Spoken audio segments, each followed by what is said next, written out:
Hey guys, it's Dana and it's time to talk about money. And in this video, we're going to talk about 10 things that people borrow money for that have become normalized. And I'm going to rank them from least offensive to most. So let's get to it.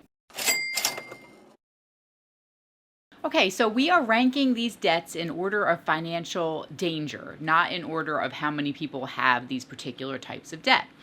So we're going to start off at number 10 or number 1. How do we want to rank this? Okay, so number 10. Number 10, we're going to go from, like I said, least to worst. So number 1 will be the most offensive debt. So number 10 is mortgage debt. Most people do take out some type of loan to purchase their home. And so mortgage debt, I feel as if is the least offensive on the list. Most people do not have several hundreds of thousands of dollars in cash to purchase a house outright. If they were to try to save that amount of money, it would take many years. And housing is something that is important for all of us to have a place to live.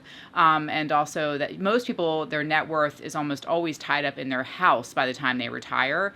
So beginning to build upon that, your equity in your home earlier rather than later is a good thing. So that's a type of debt that I find, most people have, and it's the least offensive. But with one important caveat here, mortgage debt absolutely can make you completely out of your mind. You can be house poor very quickly if you're not careful and you buy something that is way more than what you can afford as far as your monthly payment goes for the mortgage. So be very careful, because just because it's the least offensive doesn't mean that it can't also completely rob you of happiness and wealth over time. If you're not careful, it all happens at the buy. So make sure you purchase wisely. Okay, next on the list is student loan debt. Money borrowed to go to school, to get an education. Currently, Americans owe about $1.66 trillion in student loan debt. And 23% of adults, according to the Federal Reserve, they have student loans and they are having difficulty making those payments. So student loans can be just as much as a home loan if you're not careful. I think that it's been so normalized that a lot of times teenagers, they just say, yep, I'm just going to borrow money. No big deal. It doesn't matter how much it is. I just want to go to the college I want to go to, and I'm sure I'll be able to pay it back one day. But that one day can be many decades. It can impact when you get married, when you have children, just your happiness level overall, as far as which careers you decide to go into or which jobs you take. You might end up staying in a job that you're very unhappy with simply because you have a lot of student loan debt that you need to pay off. So it can really impact your life. So I feel like student loans, I think education is important. Let me just say, I really do believe in education. I think that it's not only the academic side of it, but I think the networking side of it is important. My oldest daughter did just graduate high school recently. She is going to college. I do still see value, especially if you are in college in a large city and you are engaging with a lot of forward-thinking individuals. It helps you to build relationships, network. College can be an investment, but that investment still needs to make sense as far as, how much is that monthly payment going to be? I don't think teenagers really think about that. And then what major are you going to school for, as far as what career do you expect to be in, and how much money does that career actually pay you?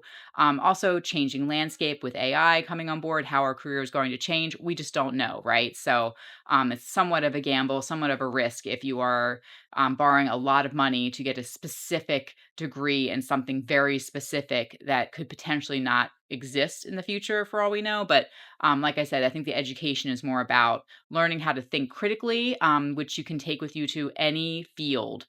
So if you can do that and you can learn how to adapt and pivot and learn quickly, those are skills that are going to carry you through no matter what field you're in. And I think college can do that. Okay, next on the list is car debt, right? People go into crazy amounts of car debt to purchase cars, which they see as status symbols. Average new car loan in Q1 2026 was $43,925. Okay, that's a lot of money, I believe, in my opinion, for a car. For a car. Okay, that's a lot. Something you're just driving around. All right, so that's $770 a month on average for a car. Used car payments averaged about 531, which seems like a lot less when you compare it to $770, but it's still a lot of money when most Americans, they don't necessarily need a car. They probably already have one car in their household, or maybe they have access to public transportation, but they just want to have cars. Bigger the better. So when you go to like a dealership to buy a car, the question typically is, what type of payment can you afford? And that really is the wrong question. It should be, what's the total price of the car? Also, what is the interest rate of the loan you are taking out? That is incredibly important. What's the loan term? How long are you going to be paying off this car? It used to be 5 years was the norm. Now it's extending 6 years, 7 years. You don't want to be having this car payment for that long. What if the car is, a piece of junk after a while and you can't stand it and nobody likes that type of car? It's not necessarily a great investment, right? Cars go down in value every year you own them, and you're going to have this car payment for 8 years. So just because you need transportation, maybe you need transportation to get to work, that doesn't mean you need a $44,000 car loan. So really spend some time here, really think about it, do your research. What is the best car for the least amount of money? A car that's going to have easy parts if you need to replace it, parts that are readily available where you live, where your mechanic isn't going to say they have to wait, 2 weeks for this part to come in. It's going to be incredibly expensive because no one else in your area has that car. So those are all factors to consider. Next is home improvement debt. All right, so Americans had about $446 billion in HELOC balances in Q1 of 2026, and that figure has risen by $129 billion from its 2022 low. All right, so this is like unbelievable. People are remodeling their houses, doing additions, who knows what. And yes, possibly it's partially because they need their adult children to move in with them, and so they're doing additions, converting garage space into living space so that their adult children have a place to live, because it has been harder. Housing has been super expensive, interest rates are up, people can't afford homes. So I do think a lot of people are having their children live with them in some kind of shared living arrangement within their homes. But anyway, still, that's a lot of money in home improvement projects. So if you're borrowing money to do that home improvement project, it's not necessarily going to increase the value of your home. So you don't know for sure you're going to get that money back out again when you go to sell your house. It actually might be decreasing the value of your home because you are just sort of trying to fit space or do things to your home that don't architecturally or design-wise make sense, or maybe you don't like your countertops and you're changing out the countertops, but you're maybe selecting a color that not everybody likes. You're turning it into your own personal dream home, which could be a nightmare for the majority of other buyers who might walk through your home to look at it. Doesn't mean that you don't love it, but there could be a high chance that a lot of other people are not going to love it because it's so specific to you and what your tastes are. And your house doesn't have to look like an Instagram post. I think that's the problem, is a lot of people are seeing homes on Instagram, watching home shows on TV, on YouTube. Like, who's really coming over to see your house, right? Like, other than your family. And over time, they won't even see it anyway. No matter what it looks like, you kind of just it just kind of becomes background noise, especially when people are just visiting you. They're used to seeing it. So you don't need your house to be, at this caliber where you think you're going to have VIP visitors. Next is furniture or appliances. Recently, my washing machine broke and I was very upset. I was very angry. It just stopped agitating, right? So there's all this water in there. So I did hire a repair company to come and to fix the washing machine. So that was a fraction of the cost it would have been to purchase a new one. But then my dryer broke and I was just like, oh my gosh, forget it. And I had a moment where I was like, let's just get a new dryer. I just had it. Let's just replace the dryer. I don't want to deal with it. And I also didn't want to hire a repair person because I had just hired a repair person. So I looked on YouTube. I found a YouTube video about what could be the problem with the dryer. And I thought to myself, you know what? If I'm just going to replace the dryer, I might as well take a shot at it and take it apart. And if I totally destroy it, it doesn't matter, because I was thinking of buying a new dryer anyway. But I took it apart. I ordered the parts on Amazon that I needed, and I replaced the wheels in the back, and then I put it back together, and it worked. And I was like, I did it. And it was $20 for the kit for the wheels in the back of the dryer. And so I did it myself, and I was very proud of myself. But so you could attempt to repair things yourself. It just takes your time and then a little bit of effort. A lot of patience. Be patient. That's the only way I can do these things, if I'm very patient and meticulous and take my time and have dedicated time for it. So I don't, like, when I'm in a hurry, that's when things all go to crap.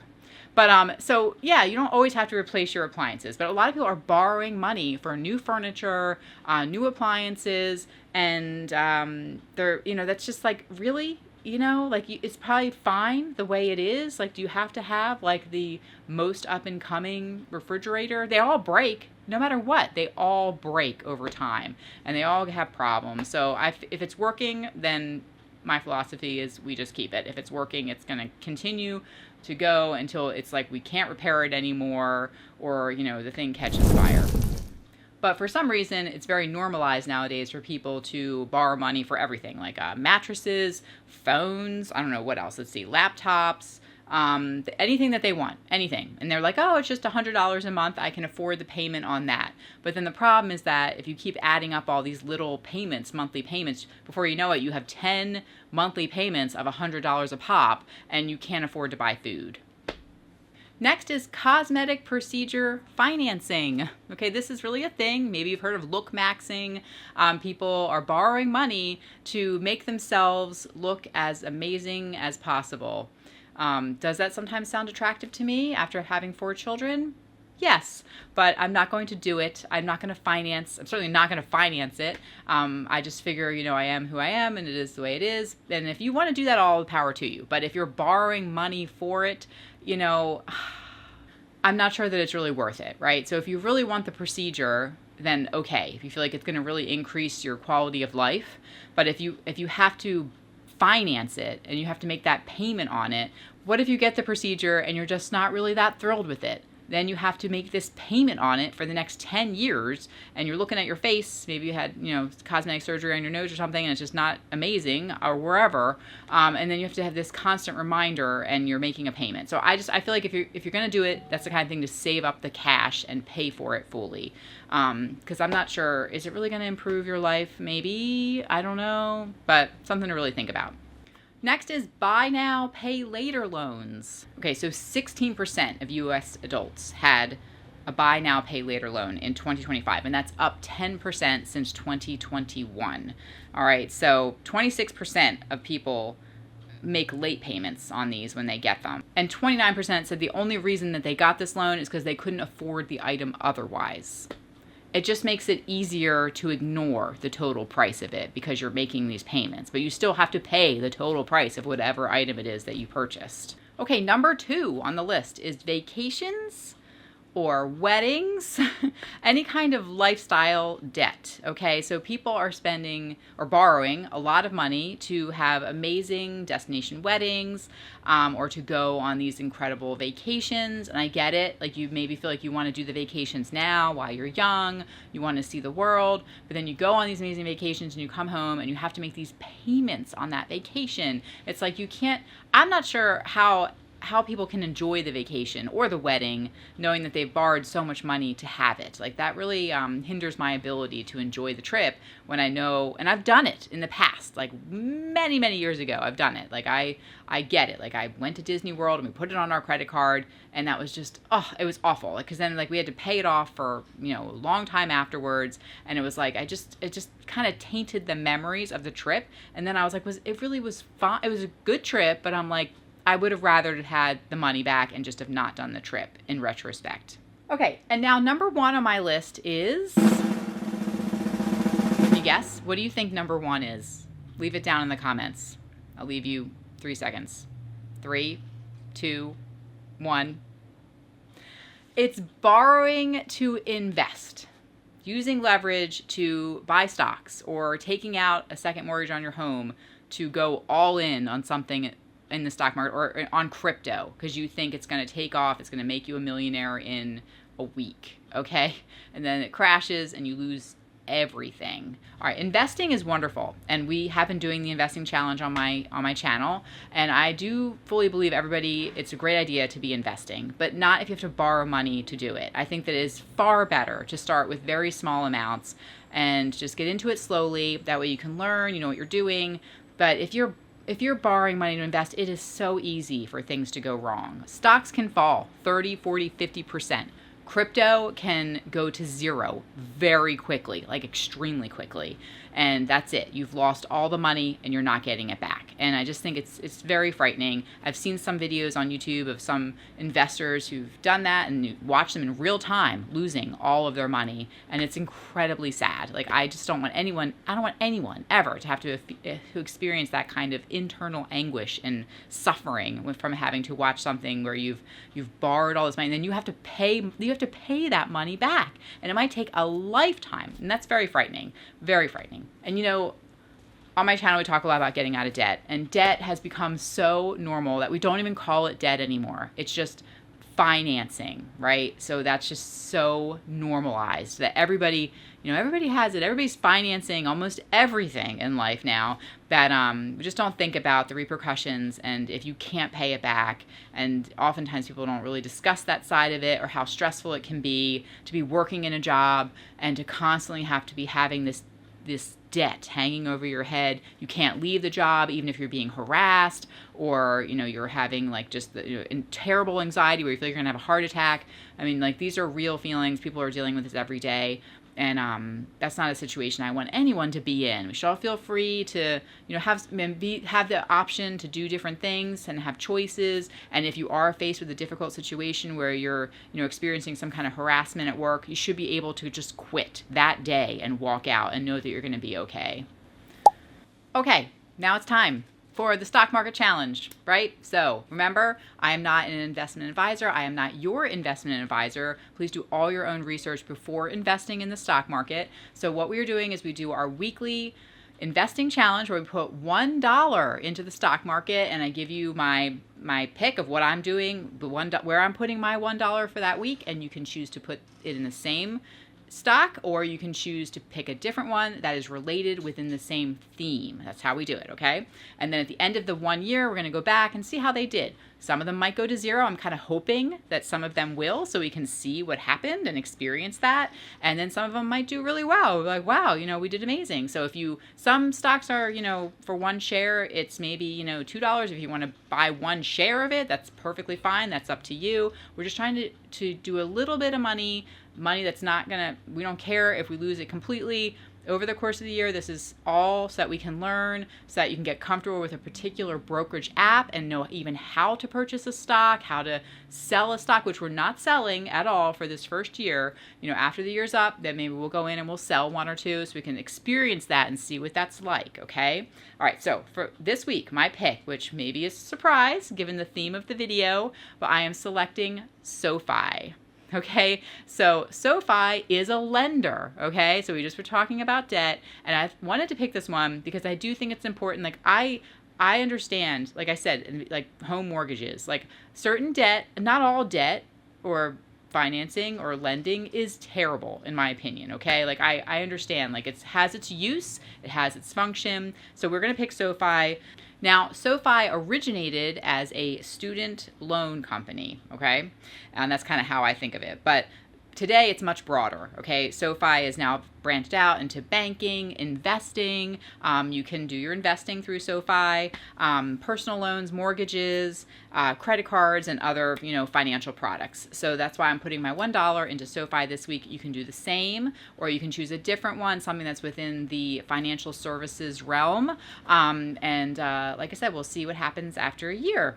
And back to, your most offensive to least offensive debt. If you have one that I didn't name on this list, please leave it down below in the comments, or one that, something that you borrowed money for that, you felt like it was a total mistake, or the opposite. If you were like, I was glad I borrowed that money, it worked out well for me. I want to hear it. Leave it down below in the comments. If it's your first time here, be sure to subscribe, and I'll talk to you guys in the next video.